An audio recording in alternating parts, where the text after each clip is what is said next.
Siap. Ya. Bismillahirrahmanirrahim. Assalamualaikum warahmatullahi wabarakatuh. Alhamdulillahirabbil alamin. Allahumma shalli ala Muhammad wa ala ali Muhammad kama shallaita ala Ibrahim wa ala ali Ibrahim wa barik ala Muhammad wa ala ali Muhammad kama barakta ala Ibrahim wa ala ali Ibrahim fil alamin innaka Hamidum Majid. Alhamdulillahirabbil alamin. Puji syukur kita panjatkan kehadirat Allah Subhanahu wa taala. Salawat dan salam kita curahkan pada junjungan kita baginda Rasulullah Muhammad SAW, pada keluarganya, sahabatnya, dan umatnya hingga akhir zaman.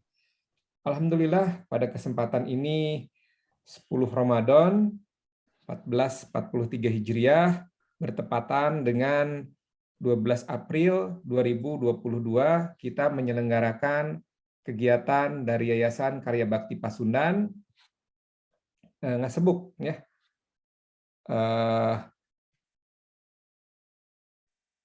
Ngaji sebelum berbuka.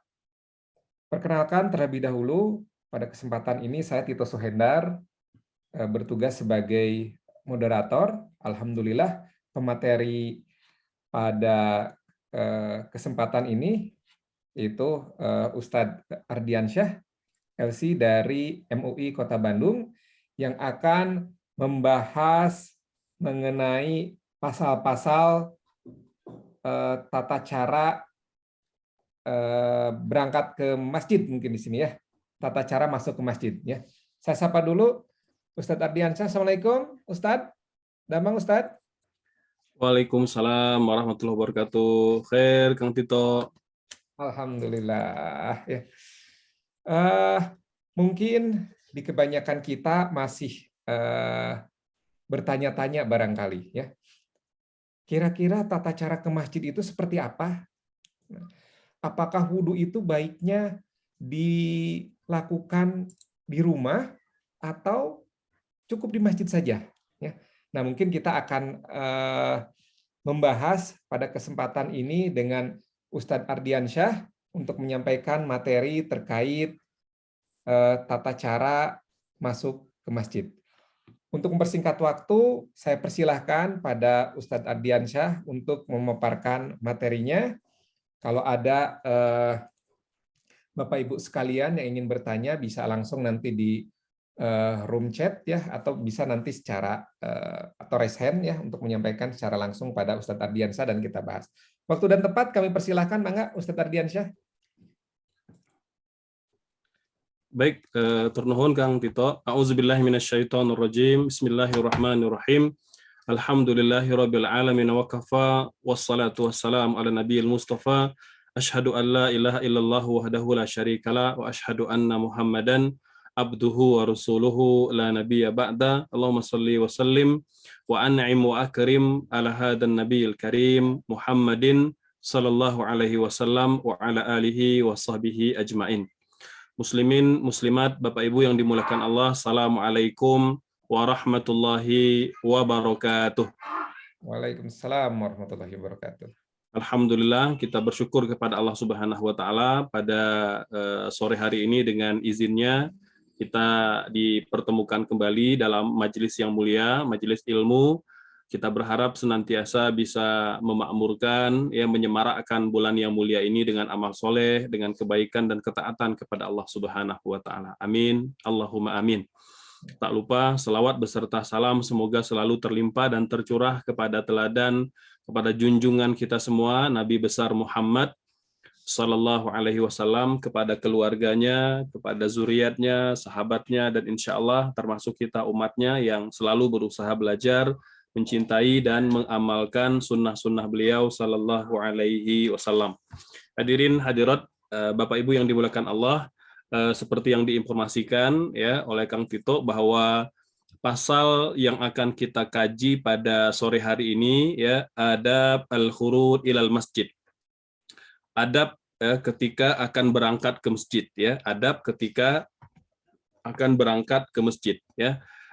Sebelum kita mulai, kita hadiahkan bacaan surah Al-Fatihah yang pertama kepada penulis kitab Bidayatul Hidayah Al-Imam Al-Ghazali rahimahullah, dan yang kedua kepada Al-Imam Muhammad Nawawi Al-Jawi Al-Bantani, pengarang syarah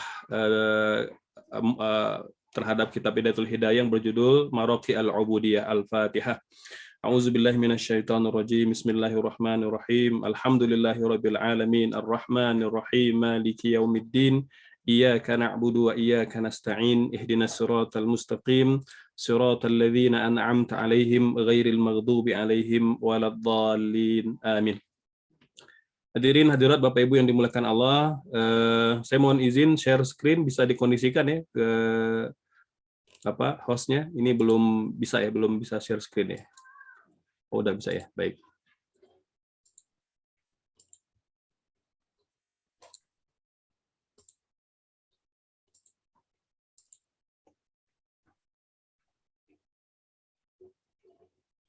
Baik, hadirin Bapak Ibu yang dimuliakan Allah Subhanahu wa taala. Bismillahirrahmanirrahim. Qala al-muallifu nafa'anallahu bihi wa bi ulumi fi dharain amin. Adabul khurud ilal masjid fa idza faragta min taharatika fasalli fi baitika rak'atai as-subha idza kana al-fajru qad tala'. Kadzalika kana yaf'alu Rasulullah sallallahu alaihi wasallam. Jadi yang pertama kata beliau, apabila kita telah bersuci dari hadas, ya, hadas artinya hukum yang menempel pada diri kita, gitu ya. Apakah itu hadas kecil atau hadas besar, ya. Hadas kecil itu diangkat dengan wudu atau dihilangkan dengan cara berwudu. Adapun hadas besar diangkat dengan cara mandi junub, ya. Dan kita sudah uraikan ya kedua-duanya, baik tentang wudu, kemudian tentang mandi junub, ya. Dan kemarin kita juga sudah menjelaskan tentang tayamum. Artinya insya Allah rukun, syarat, serta adab-adab yang perlu diketahui oleh setiap muslim telah kita pelajari ya pada 2 hingga 3 pertemuan terakhir ya. Dan pada kesempatan sore hari ini tema kupasan kita adalah adab-adab menuju ke masjid. Jadi kata beliau, apabila kita telah suci dari hadas, maka sholatlah 2 rakaat qobliyah subuh.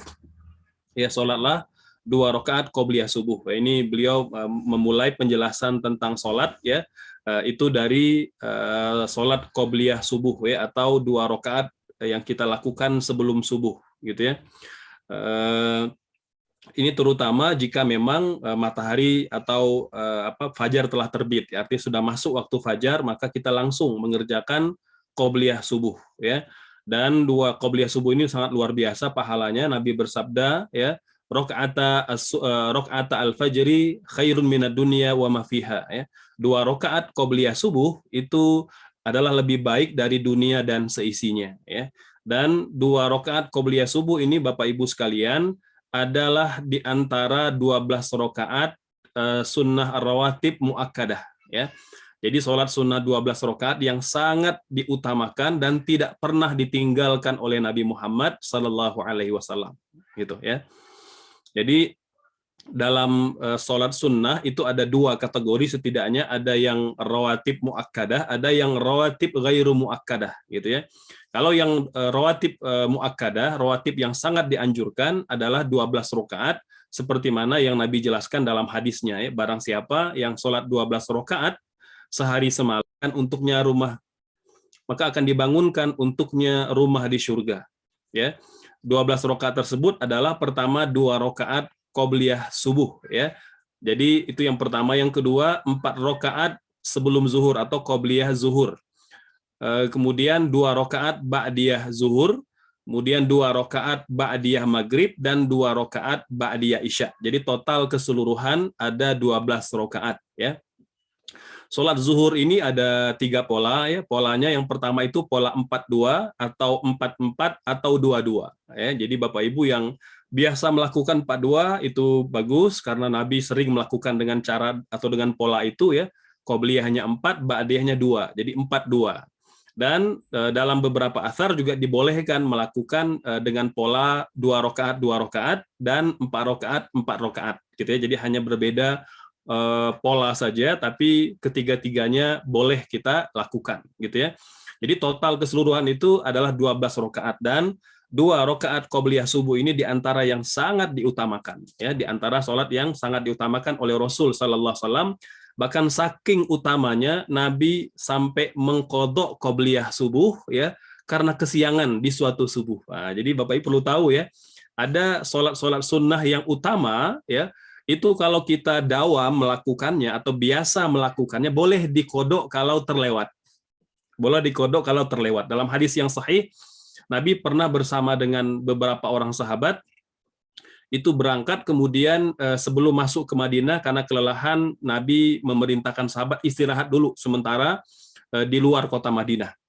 Berpesan kepada Bilal, wahai Bilal, kamu ronda, kamu jaga kami mau istirahat ya, nanti kamu bangunkan kami sebelum subuh gitu ya. Kemudian Nabi dan para sahabat akhirnya tertidur ya, termasuk Bilal juga tertidur pada malam itu gitu ya. Dan tidak ada yang bangun sampai matahari terbit ya, itu dikatakan hatta duribat alaihimus syams ya.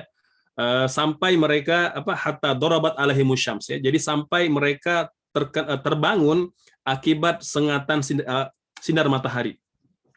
Dan orang yang pertama kali bangun adalah Rasul Shallallahu Alaihi Wasallam. Nabi ketika bangun mengatakan, ai Bilal, mana Bilal, ya.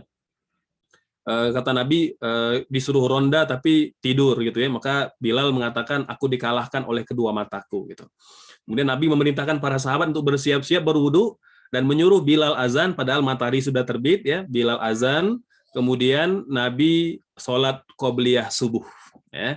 Jadi mengkodok qobliyah subuh. Setelah itu baru Bilal iqamah dan barulah Nabi dan para sahabat sholat subuh berjamaah gitu ya. Nah, dari hadis ini seperti mana dijelaskan oleh Imam An-Nawawi dalam Al-Majmu' Syarhul Muhadzab ya, kata beliau, hadis ini sebagai dasar yang dipakai oleh para ulama menyimpulkan bahwa sholat sunnah yang utama itu boleh dikodok ya, boleh diganti kalau terlewat jika kita mendawamkan, biasa melakukannya gitu ya. Bagi yang nggak biasa ya nggak perlu gitu ya. Jadi bagi yang jangankan qobliyah subuh aja masih susah gitu ya, udah fokusnya subuh aja gitu ya, nggak perlu kemudian mengkodok qobliyah subuhnya. Ini kalau ada kondisi memang Bapak Ibu biasa sholat qobliyah subuh ya. Jadi ini kan yang sangat utama, dan Nabi sangat ya menjaga amal-amal yang utama, diantaranya adalah sholat sunnah qobliyah subuh gitu. Nah, kata beliau, qobliyah subuh itu sebaiknya dilakukan di rumah. Nah, sebaiknya dilakukan di rumah ya. Mengapa? Karena Nabi bersabda, sholat yang paling utama adalah sholat yang kita lakukan adalah lebih utama di rumah-rumah kita. Illal maktubah, kecuali sholat fardu gitu ya. Jadi kalau Bapak Ibu bertanya di manakah tempat yang paling utama melakukan sholat, adalah di rumah kita. Itu yang paling utama gitu ya. Kecuali sholat fardu, itu lebih utama di masjid gitu ya. Walaupun begitu ya, sholat sunnah juga boleh kita lakukan di masjid gitu ya, jika memang ada kondisi-kondisi yang tidak memungkinkan ya. Nah, ini boleh di rumah. Tapi kalau di masjid. Tapi kalau memang Bapak Ibu bisa mengkondisikan, kita bisa mengkondisikan qobliyah subuh itu dilakukan di rumah, itu lebih baik gitu ya. Nah, nanti nyampe di masjid ya bisa, kalau masih ada waktu, bisa dengan tahiyatul masjid ya, atau ditambah dengan sholat sunnah mutlak lainnya gitu. Kemudian dalam kitab Maraqi al-Ubudiyah ya, Imam Muhammad Nawawi al-Jawi al-Bantani gitu ya, ini beliau juga menganjurkan kita untuk membaca pada sholat sunnah itu surah Al-Kafirun ya, surah Al-Ikhlas dan surah Al-Ikhlas ya, atau surah An-Nasr dan surah Al-Fil gitu ya. Ini seperti mana yang dijelaskan oleh Imam Muhammad Nawawi al-Jawi al-Bantani. Beliau mengatakan bahwa lebih sangat dianjurkan ya kita untuk melakukan sholat sunnah 2 rakaat di rumah, dan di 2 sholat itu kita membaca surah Al-Kafirun dan surah Al-Ikhlas ya, atau surah Alam Nashrah dan surah Alam Taro Kaifa ya. Jadi ini di antara 2 surah yang dianjurkan. Paman qara'a fi raq'atai al-fajr Alam Nashrah wa Alam Taro, barang siapa yang membaca surah Asy-Syarah dan surah Al-Fil, qasurat anhu yadu kulli aduwin ya, maka tangan musuh manapun dia tidak akan mampu menyentuh dan menundukkannya. Walam yaj'al lahum alaihi sabil ya, dan mereka tidak akan mampu mencelakakannya ya. Dan ini sahih kata Muhammad Nawawi ya, Al-Imam Muhammad Nawawi, wa hadza sahihun mujarrabun bila syak, ya. Dan ini benar dan telah dilakukan, ya, pengalaman dari para ulama, ya, sejak dulu sampai hari ini. Hakadza naqalahu al-Bujairumi anil Ghazali, ya. Ini seperti mana yang dinukil oleh Al-Bujairami dari Imam Al-Ghazali. Ini di antara fadilat, ya, surah yang sangat dianjurkan kita baca. Tapi kalau Bapak Ibu ingin baca surah yang lain boleh, ya. Ini di antara amalan atau surah-surah yang diamalkan oleh para ulama. Kemudian beliau juga mengatakan ada li salati raq'atal fajr fil bait kana yaf'al Rasulullah sallallahu alaihi wasallam yusannu yufsalu baina sunnatil fajri wal fariḍah bil ittija' ala syaqqihil ayman awil aisar, gitu, ya. Jadi juga disunnahkan, ya, kita melakukan berbaring barang sejenak, gitu ya, setelah qobliyah subuh sebelum melakukan sholat subuh, gitu ya. Jadi Nabi biasanya sebelum melakukan sholat subuh bersama dengan para sahabat, maka beliau akan berbaring sebentar, gitu ya, berbaring sebentar, menopang bertopang dengan sisi tubuh sebelah kanan ataupun sebelah kiri, gitu. Ini diantara hal yang dianjurkan, ya, ketika kita akan melakukan sholat subuh, gitu ya. Ini jika memungkinkan, ya, terutama kalau kita melakukan sholat subuh di rumah, gitu ya, qobliyah di rumah, gitu ya. Adapun kalau di masjid, ya, tentu tidak kita lakukan karena bimbang tentu akan membuat yang lain tidak nyaman, ya, kalau kita dalam posisi berbaring, gitu ya.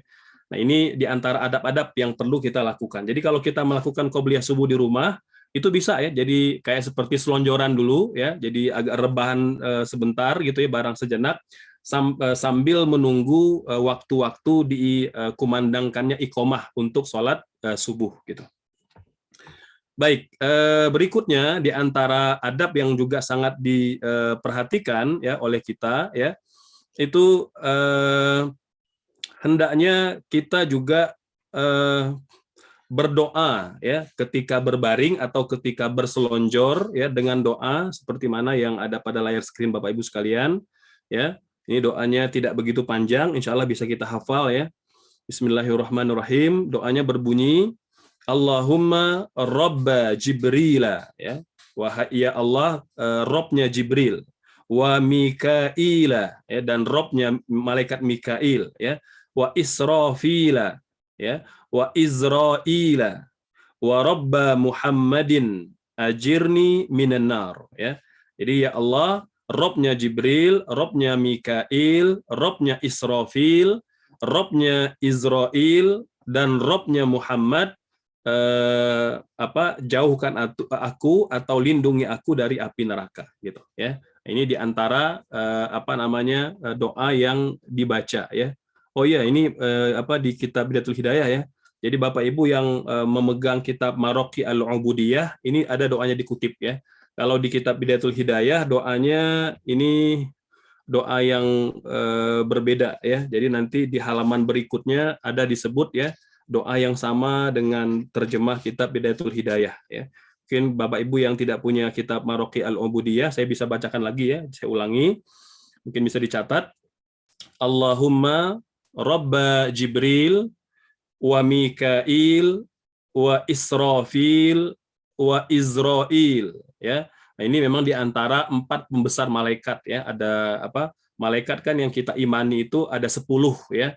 Itu yang wajib kita imani karena nama mereka disebut oleh oleh Nabi, ya, dan oleh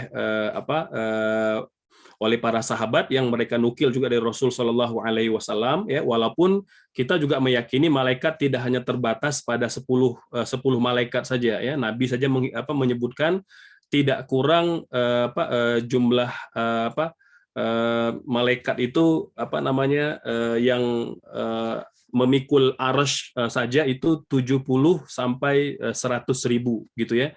Itu baru satu tugas saja, ya. Belum lagi kemudian malaikat-malaikat yang ditugaskan oleh Allah Subhanahu wa taala pada tugas-tugas yang lain, gitu, ya. Jadi empat malaikat ini merupakan malaikat yang disebut sebagai Sayyidul Malaikah, para pembesarnya malaikat ya, dan di antara mereka Jibril lah yang paling yang paling mulia ya, karena beliau ditugaskan menyampaikan wahyu ya, karena tugas menyampaikan wahyu maka Jibril disebut sebagai Sayyidul Malaikah, penghulunya para malaikat gitu ya. Nah, doa ini berbunyi Allahumma Robba Jibril wa Mikail wa Israfil wa Izrail wa Robba Muhammad ajirni minan nar ya, ajirni minan nar gitu ya. Nah, ini diantara doa ya yang kita baca ketika kita berbaring atau berselonjor menjelang waktu dikumandangkannya iqomah. Kemudian berangkat ke masjid ya itu dengan tenang ya, dengan tenang, tidak tergesa-gesa ya, seperti mana Nabi bersabda, jika kalian berangkat ke masjid alaikum bisakinati wal waqar ya, hendaknya kalian berangkat ke masjid itu dengan tenang dan penuh wibawa gitu ya. Pama adraktum fasallu wa ma fatakum fa atimmu, kata Nabi ya. Jadi apabila kalian menemui sholat maka sempurnakan, apabila kalian terlewat maka tambah apa yang kurang gitu ya. Nah, jadi kita dimakruhkan untuk datang ke masjid dengan keadaan tergesa-gesa seperti berlari gitu ya. Karena ini nantinya akan mengganggu kekhusyuan kita tatkala akan memulai sholat ya, dengan mungkin napas yang terengah-engah gitu ya. Maka Bapak Ibu sekalian, penting ya untuk dipahami bahwa dalam kondisi sudah iqomah pun ya, meskipun kita masih dalam perjalanan ke masjid, maka tetap kita dilarang untuk tergesa-gesa. Jadi tidak boleh berlari. Jadi tetap dalam posisi berjalan ya. Jadi dimakruhkan kalau kita berangkat ke masjid dengan cara berlari ya atau tergesa-gesa gitu. Kemudian di antara hal penting yang disampaikan oleh Imam Al-Ghazali rahimahullah pada bab ini, kata beliau, wala tada as-salah fil jamaah la siyama as-subha, kata beliau, jangan pernah tinggalkan sholat subuh ya berjamaah gitu ya. Jadi pertama kata beliau la tada as-salah fil jamaah, jangan pernah meninggalkan sholat berjamaah. Itu satu. Yang kedua, la siyama as-subha, terutama sekali sholat subuh ya, karena pahalanya sangat besar. Fasalatul jama'ati tafdulu ala salatil fadzi bi 27 darajah. Ya, karena sholat jamaah itu lebih besar pahalanya dibanding sholat sendiri sebanyak 27 derajat gitu ya. Ada dua hadis di sini. Yang pertama menyebutkan pahalanya lebih besar 25 derajat, dan yang kedua 27 derajat. Fa in kunta tatasahal fi mithli hadzal ribha fa ayya faidatin laka fi talabil ilmi, ya, kata beliau, jika pada sholat berjamaah saja kita masih lalai, maka apa gunanya kita menuntut ilmu, kata beliau ya. Wa inna ma thamratul ilmi al amalu bihi, karena buahnya ilmu itu diamalkan gitu ya. Jadi sangat tidak pantas apabila orang yang berilmu yang sudah tahu keutamaan dan fadilat sholat subuh dan sholat berjamaah itu meninggalkan atau melalaikan sholat berjamaah dan sholat berjamaah subuh gitu ya.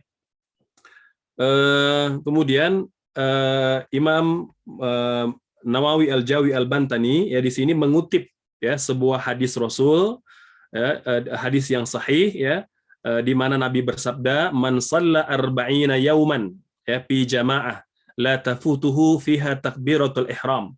Barang siapa yang sholat 40 hari 40 malam ya secara berjamaah dan tidak tertinggal takbir ihram atau takbiratul ihram. Jadi ketika imam bertakbir, dia pun bertakbir. Artinya sejak awal dia sudah ada dalam shop sholat. Jadi tidak masbuk ya, tapi mudrik ya atau idrak gitu.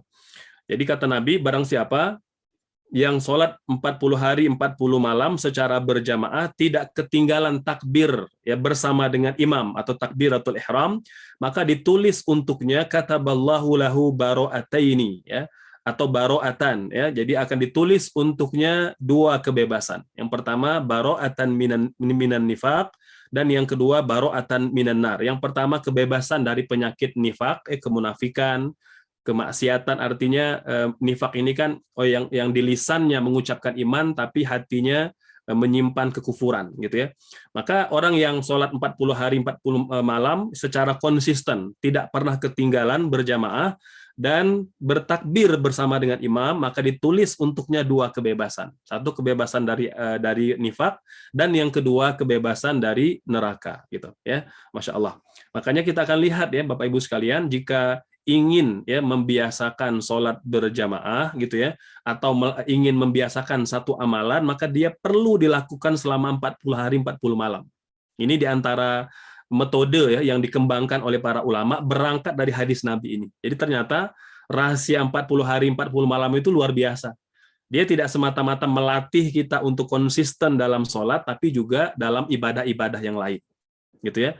Nah, jadi kalau Bapak Ibu ingin mengajak anak-anak ya untuk mengikuti satu aktivitas atau membiasakan mereka pada satu amalan, maka coba latih pertahankan itu selama 40 hari 40 malam. Insya Allah pada hari ke-41 dia sudah mandiri dan sudah bisa melakukannya sendiri gitu ya. Nah, ini Bapak Ibu sekalian di antara hadis ya yang sangat penting untuk kita pahami terkait dengan sholat berjamaah ya selama 40 hari 40 malam ya. Dan berkaitan dengan sholat subuh ini juga memang luar biasa ya. Nabi mengatakan ma'afqal salatan alal munafiqina min salatil fajri wa salatil isya ya. Jadi tidak ada sholat yang lebih berat bagi orang munafik melainkan sholat subuh dan sholat isya gitu ya. Maka ini berat karena memang dia ada pada waktu di mana kita terkadang lengah gitu ya. Nah, jadi kalau subuh ya memang dia di awal pagi gitu ya. Bagi mereka yang tidak terbiasa memang menjadi tantangan gitu ya. Yang kedua waktu isya ini ya, karena di waktu malam ya relatif karena kita sudah makan misalnya gitu ya. Terus kegiatan relatif sudah tidak ada gitu ya. Nah ini kadang-kala membuat kita lalai sehingga banyak yang meninggalkan sholat isya. Oleh sebab itu kata Nabi, untuk membedakan ya orang munafik dengan orang-orang beriman itu lihat subuh dan isya-nya gitu. Karena subuh dan isya itu 2 sholat yang paling berat bagi orang-orang munafik ya. Nauzubillah, semoga kita terhindar dari penyakit nifak ya. Nah di antara caranya Bapak Ibu sekalian terhindar dari penyakit nifak ini adalah membiasakan diri ya sholat berjamaah selama 40 hari 40 malam, tidak ketinggalan takbir bersama imam. Artinya memang dia mudrik ya, jadi bersama dengan imam ya. Baik, utamanya sholat yang perlu kita perhatikan dari sholat-sholat berjamaah ini ya, itu adalah sholat subuh. Mengapa? Ya karena sholat subuh ini sangat besar pahalanya ya. Ini bisa terlihat dari penjelasan Nabi yang mengatakan bahwa sholat subuh, sholat sunnah qobliyah subuh itu lebih besar pahalanya dari dunia dan seisinya. Jika sholat sunnahnya saja sebesar itu pahalanya, apalagi sholat subuhnya gitu ya. Kata beliau, di antara sholat-sholat berjamaah yang perlu kita jaga adalah sholat subuh ya. Kemudian sholat subuh ini juga kata beliau lebih utama daripada sholat berjamaah dalam sholat isya ya dan sholat-sholat yang lain gitu ya. Meskipun memang sholat subuh dan isya ini di antara sholat yang paling berat ya bagi orang-orang munafik gitu ya. Hanya saja memang sholat isya ini lebih lebih kecil atau lebih ringan ya dilakukan daripada sholat subuh gitu ya. Jika sholat isya saja sudah berat, apalagi sholat subuh ini bagi orang-orang munafik gitu. Kemudian beliau juga mengutip sebuah hadis ya, barang siapa yang mengerjakan sholat isya dalam jamaah seakan-akan ia sholat separuh malam. Dan barang siapa mengerjakan sholat subuh dalam berjamaah seakan-akan sholat semalam suntuk gitu ya. Ini Masya Allah. Hadis yang dikutip oleh Imam Muhammad Nawawi Al-Jawi Al-Bantani syarah terhadap kitab Bidayatu Al-Hidayah. Kemudian Imam Ghazali mengatakan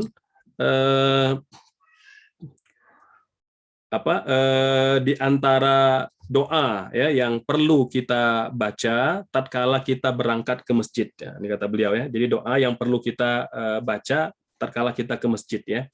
Fa idza sa'aita ilal masjid famshi ala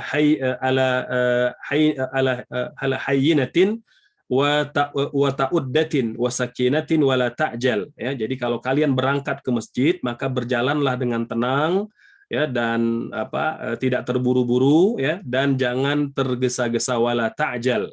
Wa qul fi tariqika, dan bacalah sepanjang dalam perjalananmu.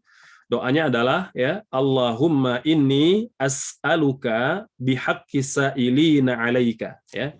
Ya Allah, aku mohon kepadamu demi hak orang-orang yang memohon padamu. Masya Allah, ya. Kemudian wa bihaqqir raghibina ilaika, ya, dan demi orang-orang yang berharap pula kepadamu, ya. Wa bihaqqi mimsya'i hadza ilaik, ya, dan aku juga meminta kepadamu tidak keluar ya ke masjid, ya, fa inni lam akhrud asran wala bataran wala riya'an wala sum'atan, ya. Aku tidak keluar ya itu dengan sombong, dengan angkuh ya, dengan riya dan ingin terkenal atau ingin popularitas, wala sum'ah gitu ya. Bal kharajtu ittiqa sukhtik wa ibtigha mardatik, ya, tapi aku keluar karena ingin menghindari kemurkaanmu dan berharap ridho darimu, ya. Fa'as'aluka an tungqidhani minan nar. Aku memohon kepadamu untuk diselamatkan dari neraka, wa antaghfira li dzunubi, dan aku minta agar engkau ampuni dosaku, fa innahu la yaghfiru dzunuba illa anta. Sesungguhnya tidak ada yang mengampuni dosa selain engkau, gitu ya. Ini diantara doa yang diajarkan oleh Imam Al-Ghazali ya, dalam kitab Bidayatul Hidayah, doa yang kita baca tatkala kita akan berangkat ke masjid, ya. Saya ulangi doanya, ini screen-nya bisa dilihat ya. Ini doanya. Allahumma inni as'aluka bihaqqi sa'ilina 'alaika wa bihaqqir raghibina ilaika wa bihaqqi mamsya hadza ilaika fa inni lam akhrud, ya, ashiran wala bataran wala riya'an wala sum'atan, bal kharajtu ittiqa sakhatik wa ibtigha'a mardatik, fa as'aluka an tunqidhani minan nar wa an taghfira li dhunubi fa innahu la yaghfiru dhunuba illa anta, ya. Itu di antara doa yang diajarkan oleh Al-Ghazali, ya. Ya Allah, aku mohon kepadamu demi hak orang yang memohon padamu dan hak orang-orang yang berharap padamu, dan demi perjalananku menuju menuju engkau, sesungguhnya aku tidak keluar ke masjid dengan sombong dan congkak atau riya atau mencari ketenaran, ya. Akan tetapi aku keluar dari rumahku untuk menghindari kemarahanmu atau kemurkaanmu dan mencari ridhomu, ya. Maka aku memohon kepadamu agar menyelamatkan aku dari api neraka dan memohon dosa dan mengampuni dosa-dosaku. Sesungguhnya tiada yang dapat mengampuni dosa-dosa selain engkau, gitu ya. Kemudian Imam Muhammad Nawawi menambahkan, kata beliau, dalam kitab Ibnu Hajar ada tambahan sesudahnya. Tambahannya berupa kalimat ya arhamar rahimin, ya akramal akramin. Itu tambahannya ya yang diajarkan oleh Ibnu Hajar, ya. Jadi yang wahai Tuhan yang Maha Penyayang di antara para penyayang, wahai Tuhan yang Maha Pemurah di antara para pemurah. Jadi tambahannya ya arhamar rahimin, ya akramal akramin, ya. Masya Allah. Jadi hadirin Bapak Ibu sekalian, demikian ya. Ini adab-adab yang perlu kita perhatikan tatkala kita akan berangkat ke masjid, gitu. Baik, saya persilakan kepada Bapak Ibu mungkin yang mau bertanya seputar tema uraian kita pada sore hari ini, kita persilakan. Mangga Kang Tito.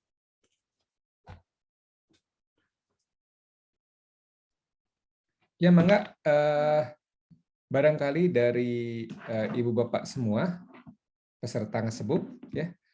Apabila ada pertanyaan bisa raise hand atau di kolom chat, kami persilahkan.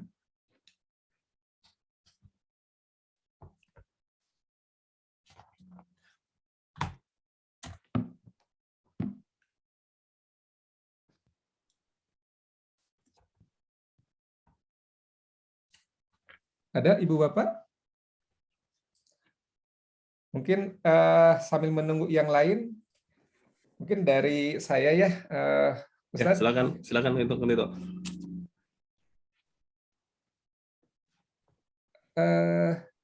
Oh ada ini Ustaz. Yang pertama, ya.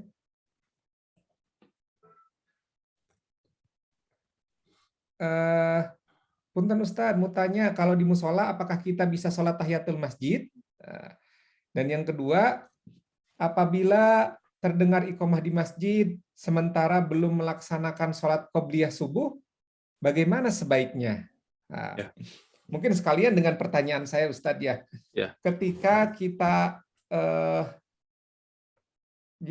ketika kita masuk masjid, apakah yang diutamakan itu sholat tahiyatul masjid dulu, ya, atau sholat sunat qobla dulu gitu?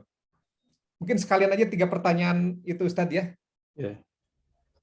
Mangga Ustadz, waktu dan tempat dipersilakan. Tadi yang kedua, yang apa tadi kan yang kedua pertanyaan yang kedua.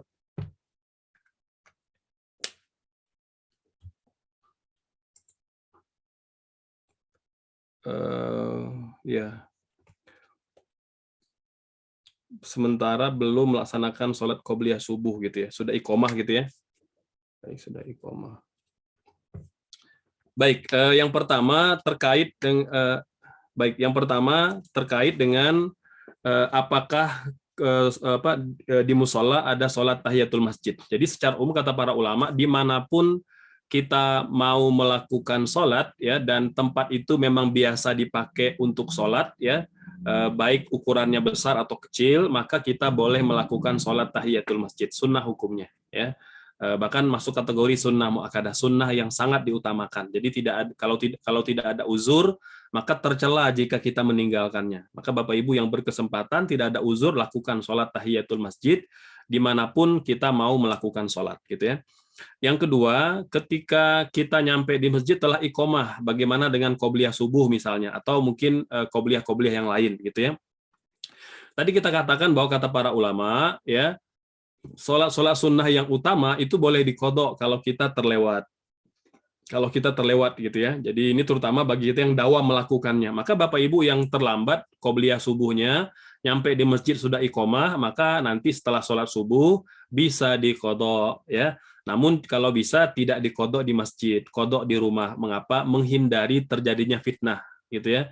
Karena boleh jadi kan orang akan berpikir nih sholat apa nih, apakah ada ajaran sesat, ajaran baru gitu ya di komplek kita gitu ya, ada sholat sunnah setelah subuh. Jadi menghindari itu. Jadi kata para ulama, hindari segala jenis sholat atau segala tata cara sholat yang bisa menimbulkan fitnah. Masya Allah. Jadi sampai sedetail itu ulama menjelaskan bahwa tatkala kita bicara ibadah, dia tidak semata-mata bicara pahalanya, tetapi juga implikasi pada masyarakat gitu. Maka penting kita memperhatikan itu. Kata para ulama, bagi mereka yang mau mengqodho qobliyah subuh yang terlewat, sebaiknya qodhonya di rumah. Tapi boleh nggak kalau kita qodho di masjid? Boleh, tapi carilah tempat yang aman di pojok gitu ya. Terhindar dari pandangan mata. Nanti kan orang berpikir bisa berprasangka gitu ya. Itu yang kedua. Yang ketiga, sholat. Oh ya tadi ini yang ketiga dari Kang Tito tadi ya, Kang Tito, yang barusan masih di Betul Ustaz. Berarti yang kedua tadi apa? Yang kedua tadi apa? Pertanyaannya belum terjawab ya yang kedua ya. Yang kedua tadi itu kalau kita oh iya, masjid, mana yang lebih afdol antara tahiyatul masjid dulu atau qobliyah dulu gitu ya? Ya, betul Ustaz. Ya, baik. Iya, kalau urutannya ya memang harus tahiyatul masjid dulu. Kalau urutannya tahiyatul masjid dulu gitu baru qobliyah gitu ya. Kan dia kan artinya kan sholat menghormati masjid gitu. Jadi sebagai salam penghormatan terhadap rumah Allah gitu. Jadi awalnya adalah sholat tahiyatul masjid gitu ya. Ini kalau waktunya masih cukup ya, masih cukup waktunya gitu ya. Kan kita bisa terpisah sholatnya, jadi bisa lebih besar pahalanya. Tapi kalau waktunya tidak banyak, maka Bapak Ibu bisa melakukan ta'adud. Ya, jadi bisa menggandakan niat. Jadi namanya ta'adud fi niat. Dalam literasi fikih itu dikenalkan ulama sebuah istilah namanya ta'adud finiyat ya. Jadi menggandakan niat dalam sholat sunnah ya, itu kita bisa menggandakan niat dengan 2 rakaat sholat, itu niatnya bisa 2 in 1, bisa 3 in 1 kata para ulama gitu ya. Jadi misalnya kita ke masjid gitu ya kan, kita kan pengen misalnya sholat tahiyatul masjid, pengen juga qobliyah subuh dan lain-lain gitu ya. Tapi kan kadangkala waktu tidak banyak, maka kita boleh niatnya sholatnya 2 rakaat, tapi niatnya bisa 2 atau bisa 3. Contoh, datang ke masjid gitu ya, itu ketika baru saja azan, maka kita pertama niatnya 1 tahiyatul 2 rakaat itu kita niatkan, 1 niatnya untuk tahiyatul masjid, yang kedua qobliyah subuh, yang ketiga sholat sunnah wudhu. Jadi bisa 3 in 1 niatnya gitu ya. Nah, ini kalau Bapak Ibu memang melihat waktunya tidak cukup gitu ya. Tapi kalau bisa melakukan secara terpisah, waktunya ada, maka itu tentu insya Allah lebih besar pahalanya. Gitu. Wallahu a'lam. Begitu Kang Tito. Oke, terima kasih Ustadz. Ini ada lagi nih pertanyaan. Ya. Untuk yang keluar darah istihadah, apakah perlu mandi atau cukup dibersihkan saja seperti istinja? Ya, baik ya. Jadi pertama Bapak Ibu, kita perlu bedakan ya bahwa darah wanita itu darah yang keluar dari farji atau rahim wanita itu ada 3 ya. Yang pertama darah haid. Ya, darah haid ini darah yang keluar pada siklus tertentu ya. Jadi dia maksimal 2 minggu, maksimal 15 hari gitu ya, maksimal 15 hari. Paling cepat atau paling sebentar, umumnya kata para ulama sehari semalam. Jadi minimal sehari semalam, maksimalnya 15 hari 15 malam, gitu ya.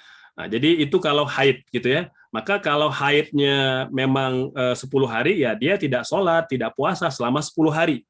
Begitu hari ke-11 darahnya berhenti, gitu ya, maka dia langsung mandi dan sholat dan berpuasa, gitu ya. Itu darah yang pertama. Yang kedua darah nifas. Darah nifas, darah yang keluar itu saat melahirkan dan setelah melahirkan. Gitu ya. Ini maksimal 60 hari ya, antara 40 sampai 60 hari batasnya gitu ya. Tapi bukan berarti wanita nifas itu harus nunggu 40 hari atau 60 hari, enggak. Itu batas maksimalnya gitu ya. Kalau ibu-ibu misalnya hari ke-10 itu sudah kering darahnya, maka hari ke-11 langsung mandi, langsung sholat dan berpuasa. Perihal nggak kuat, belum bisa puasa, ya nggak ada masalah, tinggal nanti mengkodok gitu ya. Tapi ingin membicarakan bahwa nifas wanita itu tidak harus nunggu 40 hari, tidak harus nunggu 60 hari. Kan ada 2 pendapat ya. Pendapat yang pertama maksimal 40 hari, hari ke-41 itu baru dianggap darah penyakit gitu ya. Atau pendapat yang kedua maksimal 60 hari, hari ke-61 baru dianggap darah penyakit gitu. Nah, dalam kondisi dalam kondisi wanita itu telah berhenti darahnya sebelum 40 hari atau sebelum 60 hari ya, maka dia wajib mandi ya, kemudian wajib sholat dan wajib berpuasa. Gitu. Ini disebut sebagai darah nifas. Yang ketiga istihadah. Nah, istihadah itu adalah darah wanita yang keluar di luar siklus menstruasi, di luar siklus nifas. Gitu ya. Nah, jadi kalau misal gini, dia biasa setiap bulan akan haid 10 hari. Ya, tiba-tiba dalam 1 hari itu, dalam 1 bulan tertentu dia hari ke-11 masih ada darahnya, maka hari ke-11 dia wajib mandi. Mengapa? Karena dia biasa haid sampai 10 hari aja. Maka hari ke-11 walaupun ada darah, dia dianggap istihadah, darah penyakit. Begitu pula tadi, misalnya kan ada wanita, dia milih, Ustaz saya milih yang 60 hari, ya yang nifas 60 hari. Hari ke-61 masih ada darah, tetap wajib mandi. Mengapa? Karena kata ulama, maksimal 60 hari, hari ke-61 dianggap darah penyakit. Dia tetap wajib mandi, kemudian wajib sholat dan wajib berpuasa. Gitu ya. Nah, bagi wanita yang istihadah, ya, karena dia tidak dianggap darah haid dan darah nifas, ya, dia darah penyakit, maka dia seperti orang yang terluka saja, seperti orang yang terluka, gitu ya. Maka dibersihkan kemaluannya, pakai pembalut, ya, kemudian berwudu setiap kali mau sholat, gitu ya. Kalau darahnya masih keluar lagi, nanti setiap mau sholat ganti pembalut cuci, ganti pembalut, dan berwudu lagi. Terus begitu sampai darahnya betul-betul berhenti. Dan dalam kondisi itu dia tetap wajib puasa, tetap wajib sholat, dan boleh dibersamai oleh suaminya. Itu secara fikih gitu ya. Ini diantara masalah istihadah yang kita perlu ketahui gitu ya. Jadi betul ya, apakah cukup dibersihkan saja seperti istinja? Ya, seperti kita istinja dibersihkan gitu ya, dicuci, sama seperti kan dia najis ya, najis kotoran wajib dibersihkan dan dia masuk kategori najis sedang gitu ya, dibersihkan sampai hilang warna, rasa atau bau, pakai pembalut dan berwudu setiap kali mau sholat ya, dan tidak wajib mandi. Tidak wajib mandi. Mengapa? Karena dia bukan janabah, dia bukan junub. Bukan di antara sebab-sebab mandi, gitu ya. Orang yang wajib mandi itu kan karena dia junub hubungan badan, haid, nifas, atau meninggal dunia, gitu ya. Nah, jadi kalau wanita istihadah, maka dia tidak wajib mandi. Dia hanya wajib berwudu setiap kali mau sholat. Wallahu a'lam. Alhamdulillah, Nun Ustadz. Mengingat waktu beberapa menit lagi berbuka, mungkin saya meminta Ustadz untuk menyampaikan kesimpulannya dan ditutup mungkin nanti dengan doa Ustadz. Bangga Ustadz. Ya, baik hadirin Bapak Ibu sekalian. Alhamdulillah kita pada kesempatan ini sudah menjelaskan tentang adab keluar ke masjid ya. Maka insya Allah pada keesokan hari ya kita akan membahas tentang adab adab masuk masjid ya. Jadi adab masuk masjid, kemudian doa apa saja yang perlu kita baca ya, dan hal-hal apa saja yang perlu kita perhatikan selama kita masuk ke masjid ya. Insya Allah semoga Allah berikan umur panjang. Kesimpulan yang coba saya ambil pada pertemuan pada kali ini ya adalah bagaimana kemudian kita senantiasa mendekatkan diri kita kepada Allah Subhanahu wa taala tidak semata-mata pada ibadah fardu, tapi pada ibadah sunnah ya.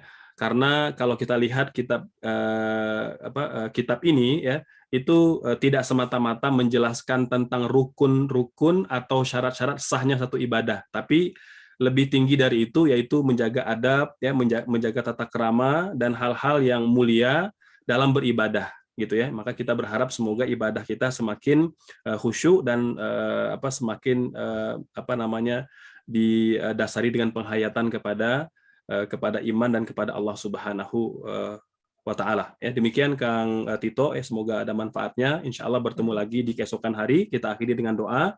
Auzubillahi minasyaitonirrajim. Bismillahirrahmanirrahim. Alhamdulillahirabbil alamin. Alhamdulillahirabbil alamin. Alhamdulillahirabbil alamin. Alhamdulillahirabbil alamin wa kafa. Wassalatu wassalamu ala nabiyil mustafa. Allahumma salli ala Muhammad. Allahumma salli ala sayyidina Muhammadin fil awwalin.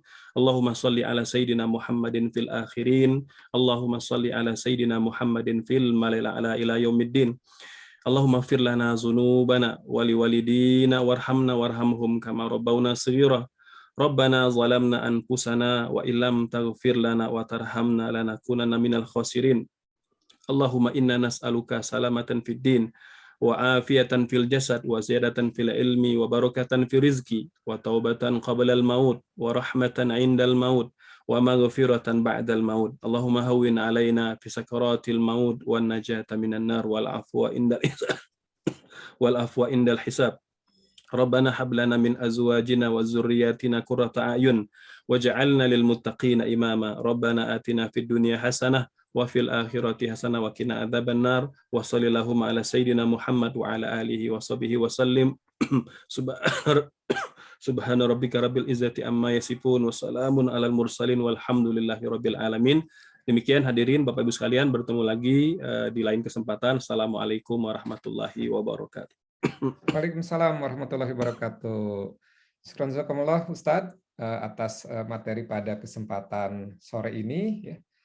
Selamat berbuka buat Bapak Ibu semuanya. Mengingatkan juga bagi yang belum mengisi presensi silahkan di link ya, silahkan untuk mengisi. Demikian kegiatan Ngasebuk pada sore hari ini. Sampai berjumpa di kesempatan besok selanjutnya. Terima kasih. Assalamualaikum warahmatullahi wabarakatuh. Waalaikumsalam warahmatullahi wabarakatuh. Hatur nuhun Kang Tito, Hatur nuhun semuanya hatur Ustaz, nuhun. Ya. pamit. Mohon. Assalamualaikum. Waalaikumsalam warahmatullahi wabarakatuh.